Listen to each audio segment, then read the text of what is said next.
como qualquer outra pessoa nessa terra. Mas, por outro lado, por dentro, é uma pessoa profunda. Aí é onde está o nosso diferencial. Porque o cedro do Líbano, ele cresce no deserto. Como uma planta pode crescer no deserto? Porque suas raízes são profundas. E as raízes do cedro do Líbano vai lá nas profundezas e alcança os lençóis freáticos, e aonde ele se alimenta para poder florescer. Graças a Deus. Só que a realidade do texto não aponta, a ênfase não está nas profundidades das raízes, mas no orvalho do céu. A nossa riqueza interior é porque o nosso orvalho para o crescimento e para a vida e para a profundidade vem de Deus. Então é justamente isso que Paulo está dizendo.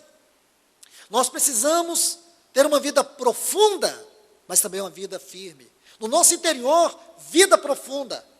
Lembra, quando nós estudamos acerca da obra do Espírito Santo em 1 Coríntios, desde o versículo 6 até o versículo 10 do capítulo 2, sobre a sabedoria espiritual. Não é uma sabedoria conforme a sabedoria deste mundo. Essa sabedoria, ela nos é dada mediante a revelação do Espírito Santo, porque o Espírito Santo é aquele que perscruta as profundezas de Deus. E tudo aquilo que o Espírito Santo perscruta, ele não toma para si, mas tudo que ele perscruta das profundezas de Deus, ele revela para nós. Aquilo que os nossos olhos jamais puderam ver, nossos ouvidos jamais puderam ouvir, aquilo que jamais penetrou no nosso coração, é o que Deus tem preparado para aqueles que o amam. Versículo 10, mas Deus nolas revelou pelo seu Espírito, porque o Espírito a todas as coisas conhece, até mesmo as profundezas de Deus. Da onde vem a nossa sabedoria? Da onde vem o nosso conhecimento? De estudar a Bíblia? Temos que estudar a Bíblia. De fazer seminário? Claro que não. De ler livros? Claro que não. Como nós podemos ter uma sabedoria espiritual?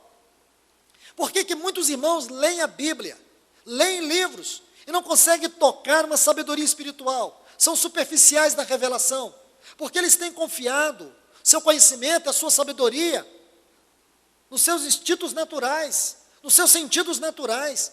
Irmãos, não tem nada errado em você ler Bíblia, deve ler sim. Piedosamente, nós precisamos ler a palavra de Deus. Nós temos que ter disciplina com o estudo da palavra, porque a maneira como nós tratamos a palavra é extremamente significativa para a nossa fé, para a nossa prática cristã. Porque é aí que o exercício espiritual entra em ação. Porque agora você tem que entender que este é um livro sagrado, requer zelo, requer cuidado, requer temor ao estudá-lo, porque você está tocando uma palavra escrita, mas essa palavra escrita, ela tem um propósito, é te levar a palavra viva, e a palavra viva você só pode tocar mediante a obra do Espírito Santo em você. Então, por um lado, nós temos aqui as profundezas de Deus. Se nós lemos Efésios capítulo 3, a partir do versículo 5, quando Paulo está falando do mistério que lhe foi dado conhecer mediante o Espírito Santo. Aí o versículo 8, ele vai falar das insondáveis riquezas de Cristo. Se você for lendo mais embaixo, ele vai falar do mistério da economia de Deus. Depois ele vai falar da multiforme sabedoria de Deus. E no versículo 11, ele vai falar do propósito de Deus em Cristo Jesus.